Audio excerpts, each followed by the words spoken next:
Stephen, 539 games as a player, not bad. Not bad. Not bad. How do you review your playing career? Achieved way more than you could have dreamed. Highly satisfying. Any regrets? I think you always feel you can do better. There's no doubt about it. But I had some amazing experiences. I was very fortunate to play under some terrific managers and play alongside some really great personalities, and the journey was a great journey with some great learning. And as I've said, you know, you can always do better. There's no doubt about it. But you know, I you know, achieved some decent things within that career. I was fortunate enough to win a number of trophies as well. So all in all, you know, of course, there's some good times, but some areas of regret. I always regarded you as a proper centre-half, a proper captain, Stephen. How did you see yourself as a player? I see myself as a player that, you know, I wasn't the biggest centre-back. I wasn't the quickest centre-backs. And it took me a number of years to really understand what being a centre-back was. And within that, it's quite interesting that I didn't really play as a centre-back till I was 16 years of age. And then my early years playing in the Rangers first team, I played a lot as a right back. But I was very fortunate when I did move to Dundee United that I played alongside Maurice Malpass. Brilliant. Again, wasn't a big centre-back. He was a full-back, but at that time he played alongside me as centre-back. What a player. What a player. And his understanding, his reading of the game and his use of his body were exceptional. And I learnt a great deal from him. And I took that on in my career, and it was an area that I really developed, and especially when I became, you know, 26, 27, my understanding and my use of my body and how to win duels without actually jumping, you know, became a pivotal part of my makeup. So I wasn't blessed with outstanding qualities, but I think my will to become better, my desire to improve all the time, and my learning of the game allowed me to have a reasonably decent career. Among the many things you were effective at, Stephen, was the art of, first of all, getting in front of the striker and then falling down for the free kick. Yes. Be honest, you worked hard at that, didn't you? I did. But again, you were probably the best at doing that, to the fury of many. Yes, yes. Oh, here we go. Yes. Yeah, he's going down. Yeah, he goes down. Yeah. Guess what happens next? I think Gordon spoke about it not that long ago, and I think up until about February or March of a certain season, I was the most fouled player in the Premier League, which is quite worrying. But again, when I talk about Maurice Malpass, it was the use of the body, the understanding of how to get your body between ball and player, and then, of course, following the ball. Look, it's part of the game, isn't it? It's part of, you know, it's been clever, isn't it? It's been clever. Strikers will do it in the box with defenders. So why shouldn't defenders do it to strikers? But you must have had a lot of strikers giving you dog's abuse. Oh, yes, yes. There was a lot of that. Not just strikers, there was managers on the touchline that didn't particularly like it either. So, which I take gave you extra satisfaction, yeah, did it? It did, yeah. Yeah, really yeah, did. deal with it. Did the referees not quickly suss it out as well? Well, they did eventually. Yeah. They did eventually. I think they must have had a meeting on it. But no, listen, I went through a long period with gaining that advantage. You know, it was something that, as I said, Maurice had an influence on that, and just to use my body was a big part of my game. Maurice, I thought, was often overshadowed by other defenders of the time, but I mean, he, without question, one of our greatest ever defenders, Maurice, I think. Without doubt, and of course I had first-hand experience of playing with him. Again, at the latter end of his career, and now Maurice was never blessed with enormous pace, but you know, at that time it was his final couple of years, but just his understanding, his ability to use his body, his reading of the game, his leadership were exceptional. And you know, I obviously played with him. I was very fortunate to play with the likes of Richard Gough, John Brown, Dave McPherson, these international players and top players. And, you know, playing alongside them, you can only but learn. When you go to Rangers, Graeme Souness managed Rangers. You signed 1990. Would that be, Stephen? Would that ring true? Yeah, probably around that. Yeah. And you know, you're talking a Rangers squad full of incredible characters, strong-natured people. You know, you make your debut in 1992, I think, but you're looking at like Andy Gorham, John Brown, Richard Gough, Ali McCoist, just to name but a few. For a young player at that time, how daunting is that? Daunting, and you've got to grow up quickly. Mark Hateley. You know, the one thing that I would say is that it's, you know, I was very fortunate to be in amongst that dressing room, because it was a dressing room full of winners. Now, there was a certain element of not, you know, that some of the professionalism around things weren't brilliant in those eras, but every day on the training ground you had to train to win. The standards were so high, the demands were so high, there was not an acceptance of anything other than winning. And right down to certain things, like when I was a young player, I had to do 16 of the first team's boots, and they were the proper leather boots. You had to dub on them, you had to polish them, you had to go in the next morning, you had to soften them again, repolish them, shine them. But it had to be perfect for these players. The standards were such, and every day that you had to go into training at Ibrox, you had to wear shirt and tie. And it was these sort of standards that have stayed with me all my career. They were the moulding and shaping of me, and they were pivotal in my education. And I was very fortunate to be around not just that group of players, but that group of players with that type of mentality, that winning feeling, that winning mindset. It was amazing. It was a brilliant education. It was a remarkable calibre of player, isn't it? Gary Stevens, Mo Johnston as well. Little did you know then, you could have later asked for advice about crossing the divide, but we'll come to that. But such strong-willed characters, and would they tell you and the other young players that if you're not reaching standard, would you get told? Without doubt. Bluntly. Absolutely. And also the coaches. You know, obviously Billy Kirkwood, who's here, was my reserve team coach, but John McGregor. You know, John was a fierce, ferocious coach who would tell you direct. And of course then there was Archie and Walter, you know, great men, but really demanding coaches. So it was a brilliant education. It really was. I mean, you're a young lad from Elgin. Yeah. Coming down to the big smoke, and suddenly you're confronted with, you know, a brutal dressing room environment. Did that take you long to adjust? Did you have to quickly toughen up? You do have to. You have to toughen up. You know, I think, you know, when I first went there, even the away dressing room, you know, with the likes of Gary McSwiggan, when I say the away, that was the reserve, Gus McPherson, you know, Gary McSwiggan, John Spencer, Ian McCall, all of them were in that, you know, and of course the Phantom. And the Phantom was somebody that when you went out seemed to attack your gear. You know, I remember buying myself with all my savings a brand new pair of shoes to wear into the club, came back and they'd been nailed to the floor, you know. So did you ever find out the identity? No. You must have been seething. I was, and I went to Walter about it, but he didn't have much sympathy. But that was it. That was the dressing room. There was some fierce characters, not just in the first team dressing room, but in the reserve dressing room. Of course, Walter Smith would give you your debut. Obviously, Graeme Souness was manager when you signed, then Walter got appointed in '91. Walter Smith as a manager, remarkable. A manager and just a great man. Just had an aura about him, just a way with you. When I spoke earlier, I mentioned about, you know, having a certain manner and dealing with you in a certain way, but being very honest with you. That was Walter. You know, he had such a knowledge for football, but he's just a really good way with the players, but also direct in his way, which I really respected.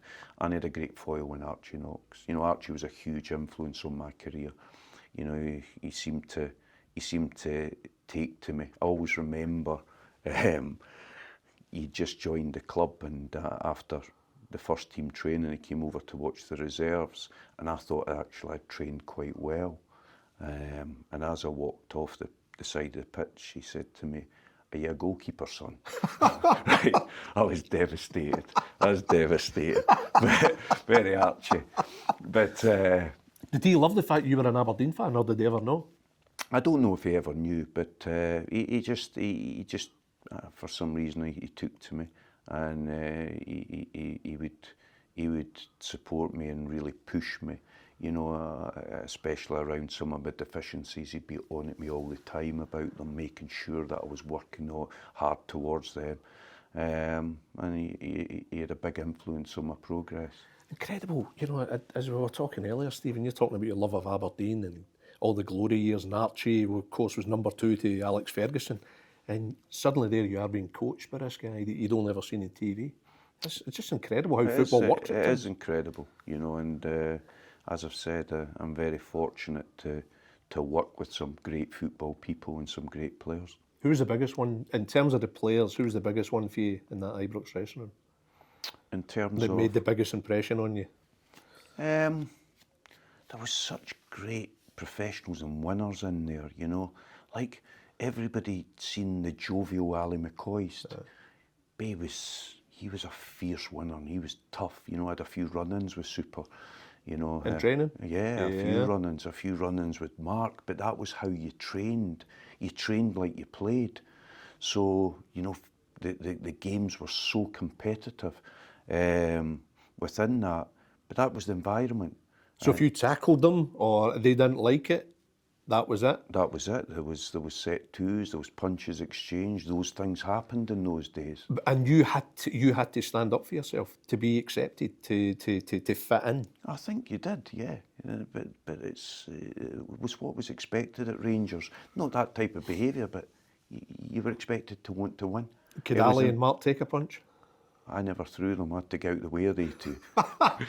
They were intimidating me. Were you a lover more than a fighter? Of course, Derek, of course. But, you know, you look back in those days and, you know, people will say it's old school days. You know, it wouldn't be accepted now. But if you talk about the winning mentality developing, that edge, this was all part of it then, wasn't it? It was. Fierceness. There was a fierceness. There's certain elements around it that I don't like, of course, that have evolved, and we live in a sometimes a better world. But the one thing that I think that stood out about being at Glasgow Rangers were standards. Standards in every aspect. And that was driven home to me, and it's been a real lesson for me that I've taken throughout my career. And I think without those standards, I may not have had the career that I went on to have. Of course, you get a Scottish Cup medal against Aberdeen, of all teams. You won the league at Rangers. You played Champions League at Rangers. I mean, phenomenal times for you. You may not have played as often as you would have wanted, but then you have to take into consideration the calibre of player that was getting brought in. So you had every reason to feel proud of what you did achieve at Rangers. Yeah, I think all in all, I must have played over 50 games at Rangers during a really successful period. That's quite an achievement for a young player to come through. Yeah, listen, again, when you look back, when I say regrets, I don't have regrets because everything's a lesson, but I was still a young player and I wanted to play more regularly than I had been. But in hindsight, I should have stayed on longer. Did you force a move? Yeah, I did. Yeah, I was offered a 2 or 3 year contract at the time and refused to sign it because I wanted to play more regularly. And push through the move to Coventry. But I wasn't really ready, and I learned that very early in my time at Coventry. I should have stayed, I should have learned more, I should have, you know, progressed more at Rangers before moving on. But I had such a desire to play football. What did Walter say to you? Can you recall? Did he say, "Stay, son"? Yeah, he did. Initially, he did. He did say that. But I wanted to play. Walter would tell you that I was knocking on his door every second week. You know, why am I not playing in front of Richard Gough? You know, these sort of things. When the reality was I was nowhere near that level. But for some strange reason, I wanted to play. But he would tell you that. I was his biggest nightmare. You go to Coventry, Phil Neal, Liverpool legend, signs you, and You were only at Coventry for quite a short time, but then you subsequently had Ron Atkinson as a manager as well. I mean, Ron Atkinson, is he as extraordinary a character as we imagine he is? He was, yeah, he was. But Mr. Bojangles, absolutely, isn't he? but he had a great aura around him. Aye. You know, he just had that charisma. He just had a way, you know, he had a way of making players feel good about themselves, and a brilliant storyteller. Did he have a sunbed at Highfield Road? No, but you know it was brilliant. And you could, so he used to do the Champions League games on a Wednesday night, and of course on a Thursday. Whoever had played well in the Champions League the Wednesday night, he was that player on the Thursday. He used to join in the five-a-sides. Really? Yeah, and he was that player, and you had to pass him the ball, you know. So he was brilliant. Of course, Gordon would set out all the passing drills and everything. He'd come in. Not that today, Gordon. Only fives today. Gordon spent about an hour, you know. He must have been fantastic company, Ron. You know, was he a storyteller? Would he? An amazing storyteller. But just, he was a good guy to be about, and a great knowledge of football, you know. And like I said, he just had a way to make people feel good about themselves. In Premier League football at Coventry, wow. I mean, what an eye-opener that must have been for you. You would have thought, obviously, playing for a massive club like Rangers, you were well set. But was it a kind of rabbit in the headlights moment getting into the Premier League as a player? Yeah, it was interesting because my time there was very inconsistent. I had some really strong and really positive performances playing for Coventry, but at the same time I had some really indifferent performances, and that's where I was in my career. You know, I needed to play the games to learn. I needed to make the mistakes to improve. But you can't make the mistakes in the Premier League. You get punished for them. And my performance were too inconsistent.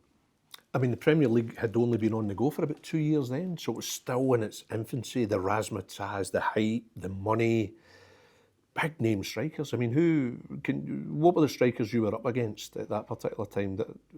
Ian Wright, would that be one? Ian Wright, absolutely.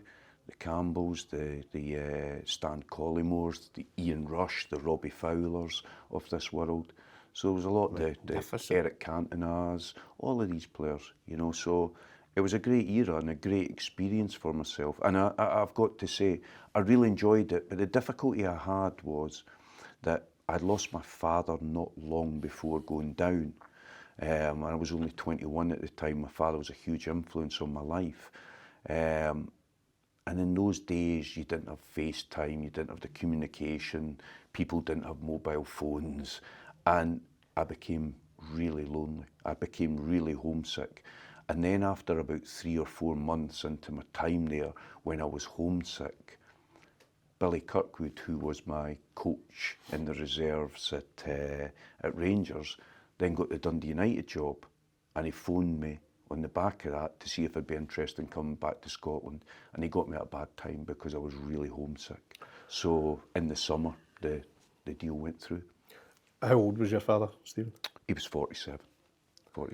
And he was up here, was he, forgive me, where were your parents staying at that time? So was it Elgin? No. I was brought up in a place called Dalgety Bay. I was in Elgin only for a couple of years of my life, and then in Dalgety Bay for the next 15 years before moving to Glasgow to stay in digs for my time at Rangers. How big an influence in your life was your father? What qualities did he give you? Just great qualities, you know. He just gave me perspective, he gave me direction, he gave me good advice. I wouldn't have left Rangers. I know that when I look back, when I chose to leave Rangers, he would have given me reasons not to, and a different perspective on things. And he was just a really important person in my life. And moving away from Scotland to England, not having him in my life, and being away from my mother, who I was really close to, and my friends that I was really close to. As I said, you don't have what you have now, so the adaptation was difficult. Did you feel lost for a period? I did feel lost for a period. I did. Again, I wish that I'd persevered, but I wasn't in the right frame of mind when I went down there. I remember on a couple of occasions breaking down in the training. I just wasn't in a good frame of mind at all. What did it mean to him to see you doing well at football, doing it at Rangers, moving to England? Did that give you comfort?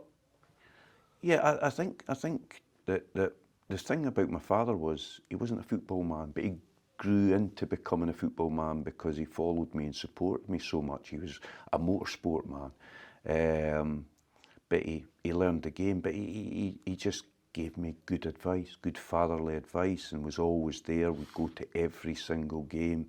Even when I went to the Toulon tournament in France with Scotland in the summer, he was there over there with my mother, so they'd follow me everywhere. He just was a support mechanism, something that I've tried to be for my own son.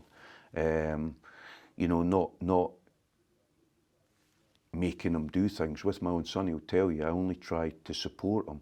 I allow him to make his own mistakes, but there's times that I'll step in and try and really direct him. But other times I just let him go. I don't want to live his life. And my father was a bit like that.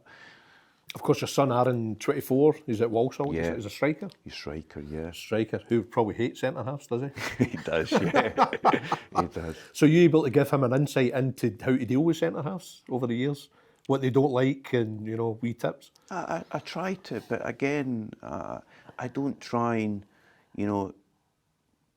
influence him too much. He was a young player within the academies of many clubs that I've been at, and as a result of that, he's been around a lot of football dressing rooms, so he understands the goings on. He understands the demands of it. And if I'm honest, I prided myself on being a really good professional, trying to maximise my career. My son's on a different level to that. It makes me really proud of what he does. He tries his utmost. In fact, at times he's a bit like myself. He puts too much pressure on himself to be the best. But he does everything. He does everything to be the best version of him. Is he good with the media, Stephen? Better than his dad. Much better than his dad. So Dundee United pay big dough for you, 750 grand to take you back up. How conscious were you of that fee? Do you know this is true as well, Derek? It just shows you again how Scottish football's been starved of finance. That is still Dundee United's record fee to this day, I believe. That's astonishing. That's astonishing. That's got me thinking. It's an amazing thing that when you consider that was how long ago? That's nearly 95? 30 years ago. Yeah. And it shows you how much our game's been starved of finance, that's the case. Dundee United's record sign, how does that make you feel even thinking about it now? Well, it shouldn't be the case because... They shouldn't be in a defender. Well, one, I should never be that because when you look at the players that have played there, but most of them came through the ranks there. But 30 years on, that's what I'm saying. That Scottish football has been starved of finance. Dundee United was a good spell for you. It was almost like you re-established yourself or reasserted yourself as a player up here, and you did well at Dundee United. Happy memories. Obviously, it's playing alongside Maurice Malpas, but it's a good club as well. It was a great experience for myself, and Jim McLean was the chairman at the time, but also the familiarity of working with Billy.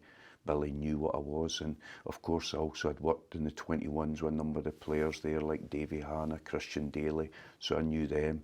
And then I made good rapport with players like Dave Bowman and these types of players, and I really had a great experience there. It was a real growth in me as a football player there, and I think the opportunity to play the games, make the mistakes, but grow from them was pivotal for me, and I had 3 very enjoyable years there. Good enough that Hearts come in for you, and my word, what a story would unfold at Hearts. 8 years, captain, second place, top three finishes, Scottish Cup, and other things that were going to be coming on very soon. But when Hearts come for you, Jim Jeffries, was that just a move you couldn't turn down? The truth is that... Or were there other options, No, there wasn't loads of other options. There were other options. But I actually, at that time, I had a desire to potentially go abroad. But opportunities to go abroad for players from Scotland at that time are not what they are now. There was less opportunities. you had to send the videotape to the scouts for them to watch you. It's not like they can get access to it, so you had to put a montage of your best clips, which weren't easy to find of mine. VHS, Yeah, it was exactly that. But I did, and I met with a Dutch club. I'm trying to think who it was. Was it Vitesse Arnhem or something like that? I met with the head coach there, and it was a consideration at the time. But Jim was very convincing, and my mother's side of the family were all big Hearts supporters, so it just felt right. And they'd been off the back of a really successful season where they'd won the Scottish Cup, and it seemed to be a club, with real momentum and real ambition. So it just felt right at the time. They were in the title hunt that season as well. They were like top Absolutely, three up to about March or April. That's exactly it. So it was a good place to go to. It was a great place to go to. I mean, what a period of your life, 8 years at Hearts, and captain as well. Some fantastic players, great city. Was that the best spell of your playing career? Was that the most satisfied, the most happiest you've been as a player? Yeah, I would definitely say so. I had a difficult start. I had a really difficult start because in the initial period I was played as a fullback. I wasn't a particularly good fullback because David Weir and Paul Ritchie had established themselves as two key players for Hearts. And in my early period I had to go in as a right back. And then on the few occasions when I moved back into the centre defence, I didn't perform particularly well. And I think there was a real doubt about me. I think the Hearts fans were far from convinced by me. So it was a difficult... Did you sense they were kind of writing you off as a dud? As a kind of bad signing? No, they had. Yeah. Without doubt. And I always remember during that period how hard I worked away from the club. The amount of time I spent in the gym away from the club, doing exercises, improving my fitness, getting myself to the best physical condition I could be in, because I was determined to make it right. And eventually I got my opportunity, and when I went back in, I never looked back. It was almost until the end, I never came out the team. So it was a really good period for myself. My family were really happy. And I thoroughly enjoyed my time there. Great memories there, met great people there, and also really enjoyed working under Craig Levein for a long period there. Yeah, I mean, you had good managers, really good managers, didn't you? And top players. You become captain, which to be captain of Hearts must be an immense moment. It must be a real proud moment. It was an amazing moment. I think, they're a great club, and to be given the armband was a great honour for me. But equally, I think, it was important that I ended my time there by winning a trophy and having silverware to show for your time as a captain. I mean, the 2006 Scottish Cup final, Gretna, I remember speaking to Robbie Neilson about it several months ago, and the tension, the expectancy, the fear of losing, obviously. It goes to penalties. You take the first penalty, which is a proper captain example. Decent penalty as well. Thank you. You didn't exactly scuff it, did you? You might be proud of that one. Yeah. But how much of a bottle moment was that one? Were you so conscious of that?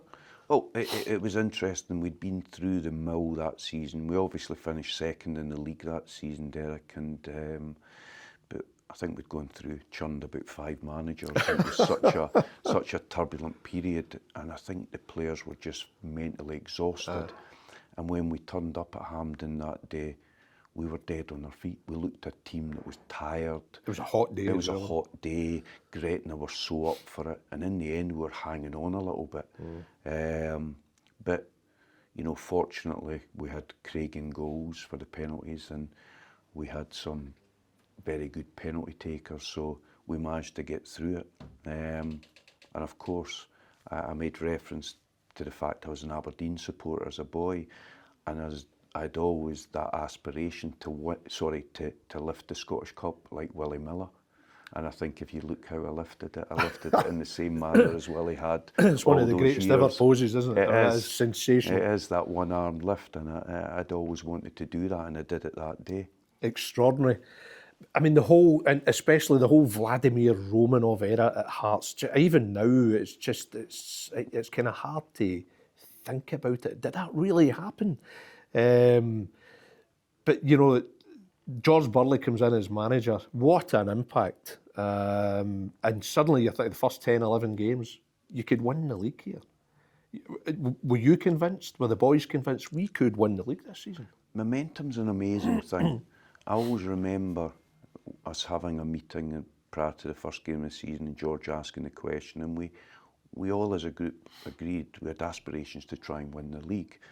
I think part of that was because we've seen the calibre of player coming in. You know, you're talking about Takis Fisas, who just won the European Championship with Greece. You know, a top player. These players were arriving at our club. So there was a really good feeling.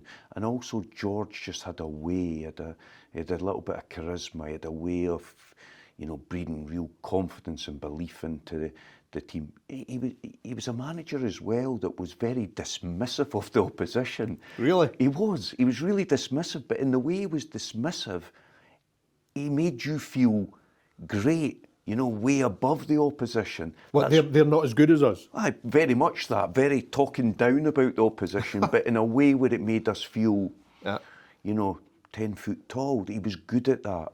He just had a way, and of course, then you start winning games, then you start getting momentum. And Hearts is a club, when the support gets behind you, it's got great momentum, you know, and there was just that feeling. The belief, yeah, I mean, the feeling, the atmosphere at Tynecastle was just incredible. We've seen it again this season. Yeah.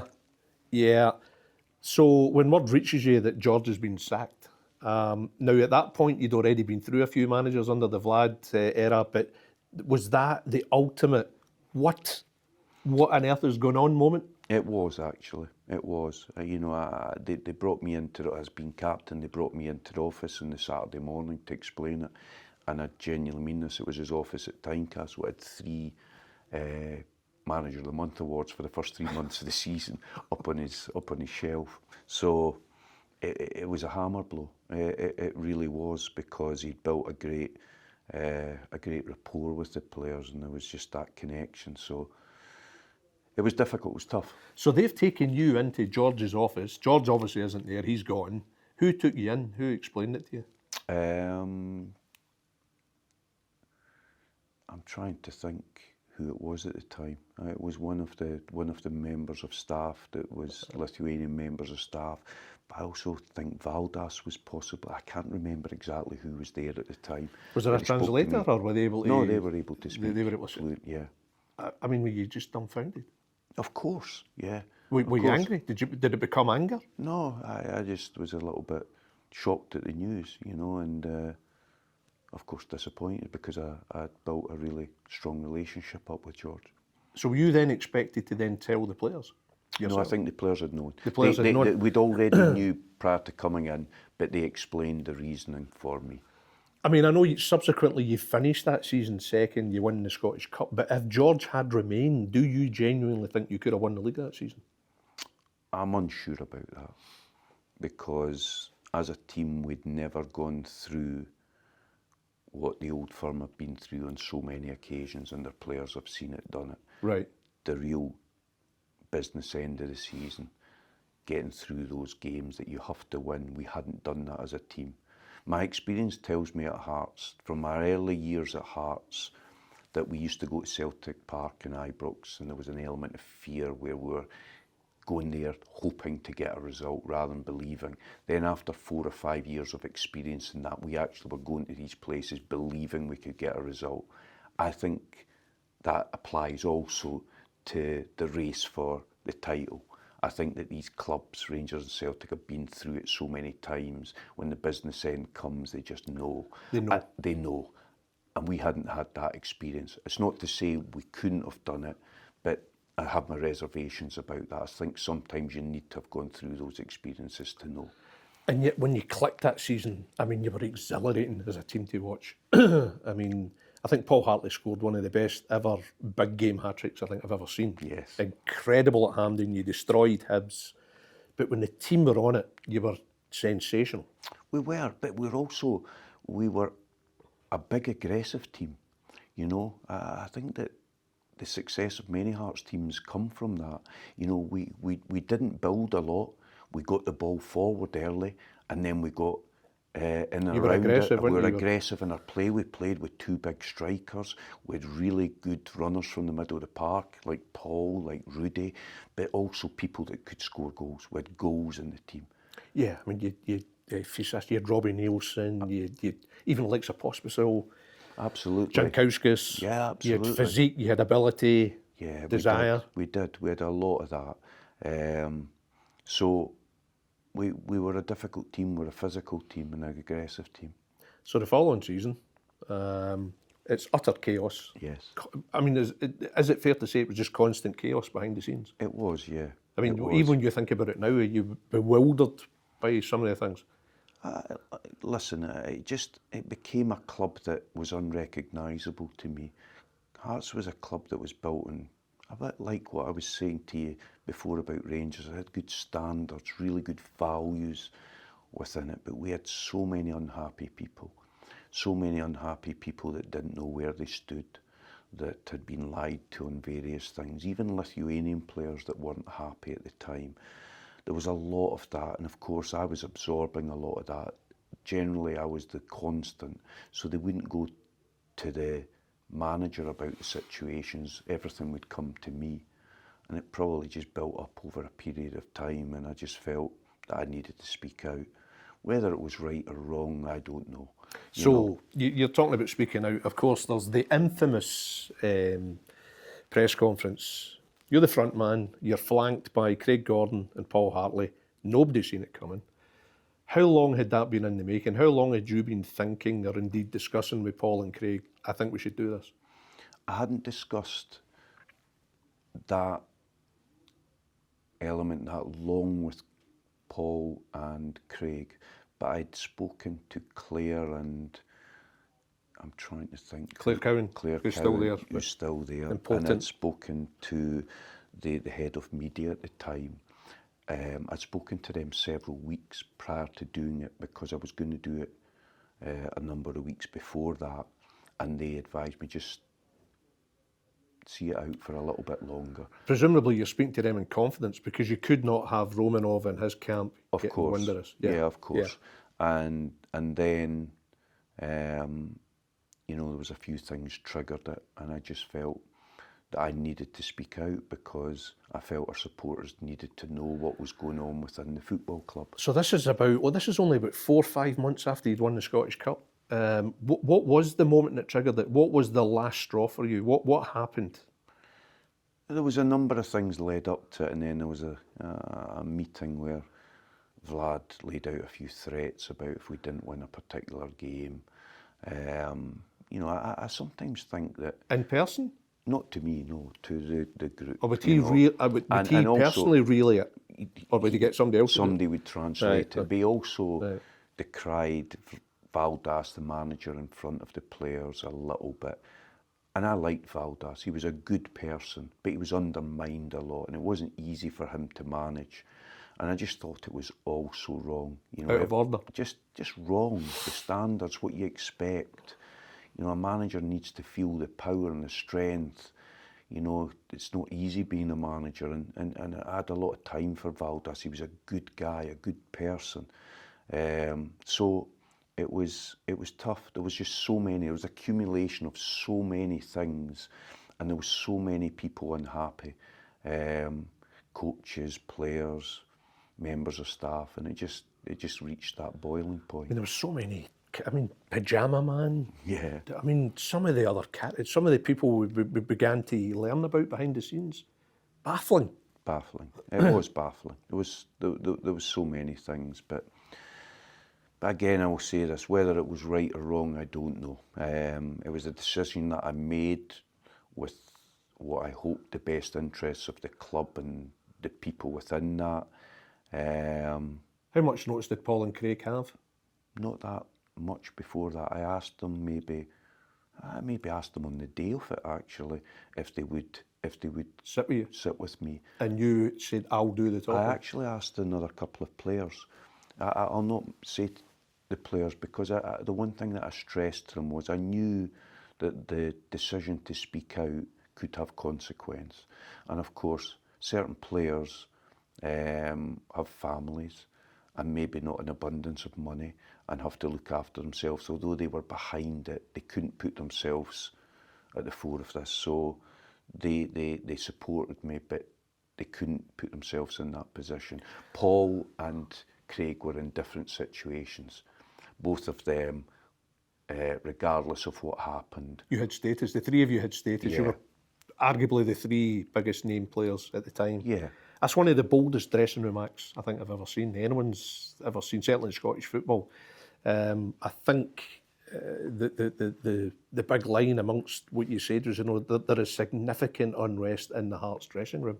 And I think people that were in that room listening to you, it was jaw-dropping, you actually doing this and saying it. Were you so conscious as you were saying it, how Vlad's going to be feeling about this? Or were you just beyond the point of caring at that point? Just so you know this, that even within the dressing room was very fragmented. We tried to keep the dressing room together for a long time, but there was so many players, and there was a lot of different agendas within it, and slowly but surely the dressing room became more fragmented and really difficult to manage. So there was that element as well, and it just wasn't a nice place. I remember after one particular transfer window, January transfer window, we signed nearly 11 or 12 players in the last 48 hours, and we had a size of squad that forced two groups training at the one time, which just was not conducive to creating harmony. So there was a lot of things that built up over the period. Would it be fair to say that Vlad would have had his allies in the dressing room as well? Definitely. So when you talk about fragmented, this is so... It was definitely that. So it was difficult in that respect. But the interesting thing was that after I made the statement, Vladimir never addressed me in any way, never spoke to me about it in any way. We'd never really had conversations. The one thing I will say in his defence was, again, I think there was a lot of agendas around Hearts at the time. And I'm not sure that some of the things that he said were translated correctly, and I'm unsure whether some of the feedback that he got was correct. I have to give BBC Scotland credit. Magnificent podcast on the whole affair. I know you were talking earlier about your Lover podcast. I don't know if you've listened to it, but it was utterly fascinating. It was an amazing insight. But it also asked the question, which I'll ask you, ultimately, was Vladimir Romanov good or bad for Hearts, do you think? I think it's like everything. When there's something good, there's always something on the flip side that you've always got to consider. He brought real razzmatazz, he brought real excitement, he brought real hope. Hope's an amazing thing. But at the same time, the club almost went under. Yeah. And that's what I'm saying. So at the same time as doing that and giving everyone hope, he nearly ruined the club and destroyed a club. So there was good, but there was equally as bad. Within a couple of months you're gone. Did he tell you personally you were out, or was it again one of his... No, again it was one of his employees. But I've said this a number of times, that on the day that I was told I had no future at the club, I was also offered the assistant manager's job at the club, which is why I'm unsure at times how much Vlad got off the real story. Valdas offered me the assistant head coach's job at the time. Then an hour later, several of the members of the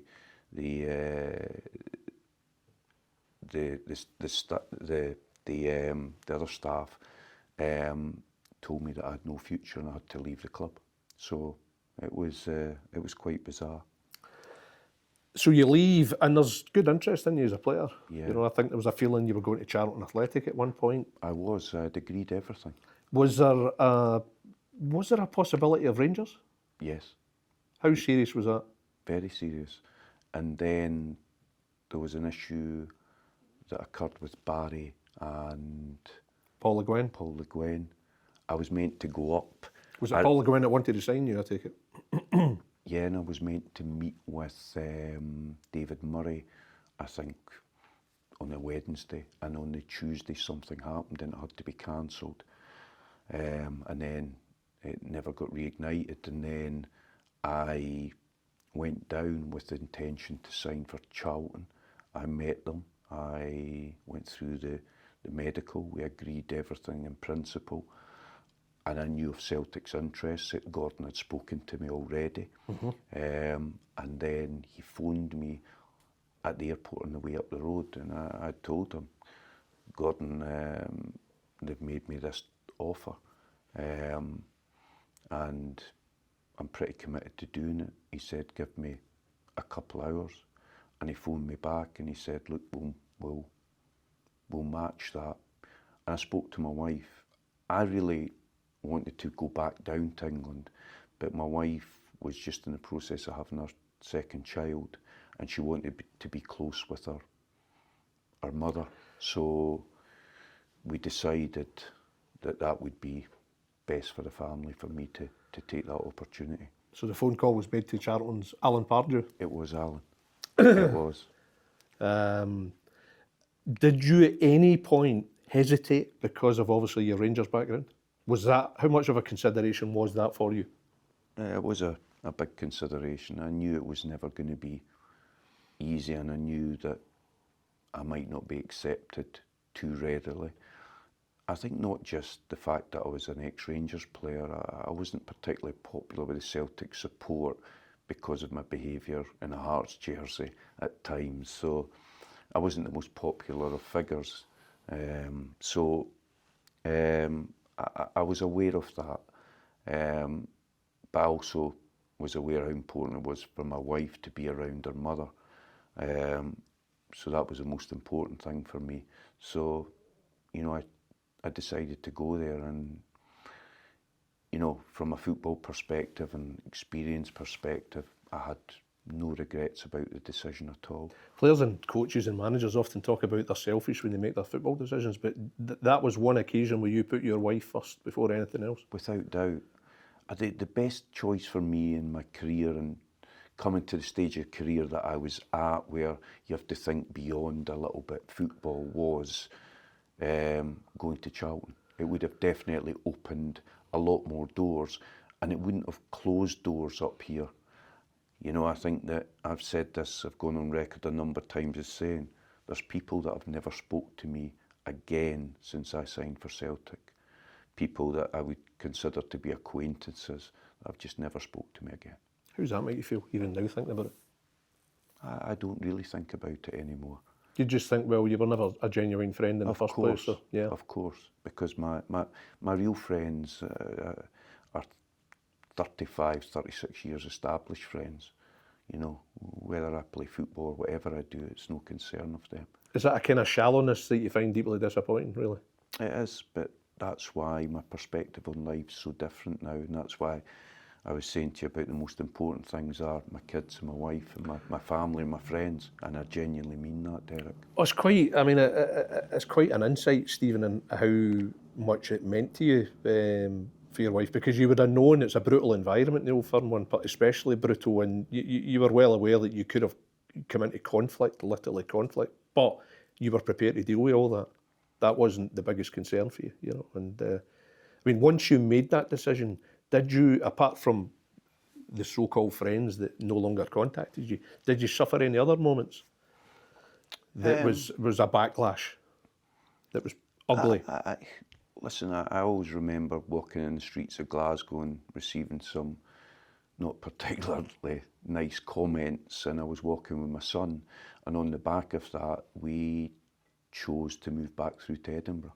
You know, we're living towards my wife's family at that time, and we just thought it was wrong to bring my children up in that type of environment, and so we moved to Edinburgh, and during my Celtic career I spent most of my time in Edinburgh. I mean, it was an exclusive club, wasn't it? I mean, we think of Alfie Conn and, Mo Johnston, who you were with at Rangers. They go to Celtic, Kenny Miller. Well, Kenny was there at the time. Kenny was there. Did you two often have a kind of wee laugh and a joke about it, just to try and lighten the moment, just to break the ice? Yeah, me and Kenny used to travel through sometimes together, so it wasn't the most popular Celtic car, that. It was almost like a comfort that there was somebody else had done it. That's exactly it. But then, we were talking about the characters in the Rangers dressing room. The Celtic dressing room was extraordinary as well. Arthur Borrock, Neil Lennon, obviously Paul Hartley would join you very soon after. Stephen McManus, the captain, Thomas Gravison. Yeah, some brilliant characters. And, I obviously was... and Gordon Strachan as manager. Gordon as manager. I was with... the other night after the Celtic game, I was with Sean Maloney, who was another player that I played with, and Stephen McManus, who I played with, two exceptional, lads and great characters. So I played with a lot of great people there. And of course, I had the opportunity. I was a young player at Rangers that managed to sample the Champions League in its infancy. And then here was me, 15 years later, at the tail end of my career, getting the opportunity to experience it again, and it was, these are the football memories that live with you forever. Of course, the other teammate that would fascinate me was Derek Riordan in the dressing room, yes. And many a derby, I'm sure you booted him a few times, and as Hibs as you're going to get. How was that relationship? Brilliant relationship. Really? I really liked Derek. Honestly, I really got on well with Derek. He's a boy that I really enjoyed his company. But equally, Scott Brown, who was a Birmingham player that I played against many times. Me and Scott used to travel through every day to the training. We lived just round the corner from each other. So, two players that I used to lock horns with in the Edinburgh Derby became friends. When you played for Rangers against Celtic, you probably had a decent record, I would imagine. Okay, indifferent. But you played two derbies for Celtic and lost both. Yes. Parkhead and Ibrox. Yes. When you went to Ibrox, how difficult was that? You must have got seriously dogs abuse at Ibrox. I can't actually recall how much. You just switched off. You just in the zone. I think that day I would have been, but I've no doubt. I'd have received a. But obviously, I'm focusing on Rangers Celtic. However, I wonder, was it more difficult for you going back to Tynecastle as Celtic captain? It was within literally weeks of you joining Celtic, and you won. Yeah, it was a difficult day. Was that a conflicting game for you? It was a difficult game. It's a game where, I was obviously accused of kissing the badge, which never took place. I beat my chest. That's what you did? Yeah, was it I always, and it was something I'd done all my days with Hearts. I would beat my chest and pump the air after we won the game. So that was not about a badge element, that was you beating the chest, that's categorical. 100%. Do I regret that? Of course I do. I didn't want to create a divide with me and the Hearts fans. I had an amazing rapport with the Hearts fans.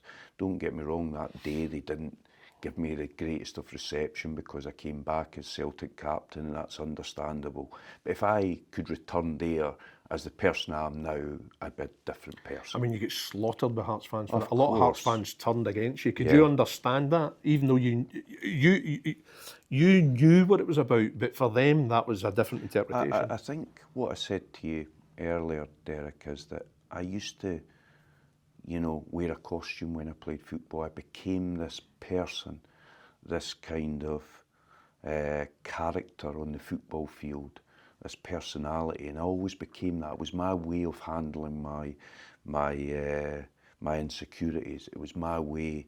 I had to be that person, the chest out, the shoulders back. That was my way of dealing with things, and I became that person.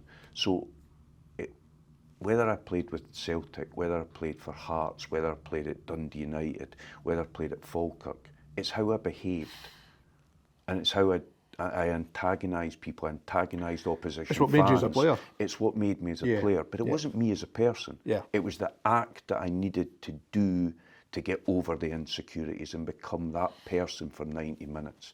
Do I regret some of my behaviour? Of course I do. I'm embarrassed by some of the behaviour as a player, but it was necessary for me to be able to play the game and become the player that I was. Would you have achieved anything like you would have if you hadn't been that persona for 90 minutes? Definitely not. Definitely not. It was my way. It had to be. Am I proud of it? No. But as I've said, it was my way of overcoming things. But you won the League and Cup double. You won the League and Cup double where you play Champions League. Listen, it was an amazing experience. It was at that time, and the one thing I would say about it is, I loved my 18 months at Celtic, and I was treated brilliantly by the football club. They're a really great club, really great people that treat their employees exceptionally well. I had a brilliant time there, and I've got to say the Celtic supporters have been very positive to myself about my time there. So, although there's certain things in hindsight, was it the best move or was it not? The time there was a great experience for myself, and I appreciated things more at that time of my career. When you're a young boy at Rangers, you think that it's going to be the norm to play in the Champions League, to play in front of these supporters every week, and you soon find it.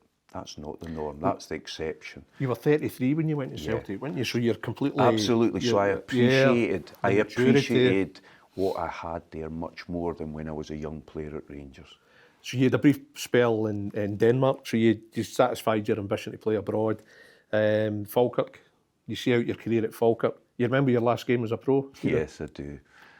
I actually played, it's funny, and again I have this in mind at times, I played on the Wednesday night against Hamilton and I really enjoyed the game, but on the Saturday I couldn't get myself back up to the levels. I didn't feel physically able to reproduce the same level of performance 2 days later, and I had a nightmare against St Mirren and I was ordered off that day in a game we lost 2-0. What were you sent off for?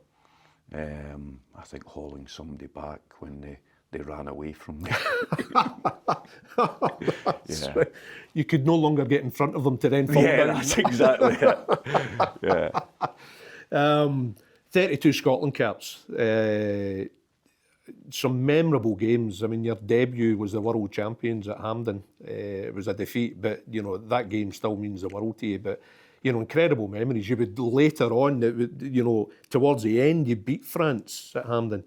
You'd have the Holland playoffs where you beat Holland in the first leg. We won't mention the second leg. No, please don't. You get a draw against Germany. Yeah. Craig Brown, Bertie Vogts, Walter Smith were your managers. How do you see your Scotland career? Just amazing?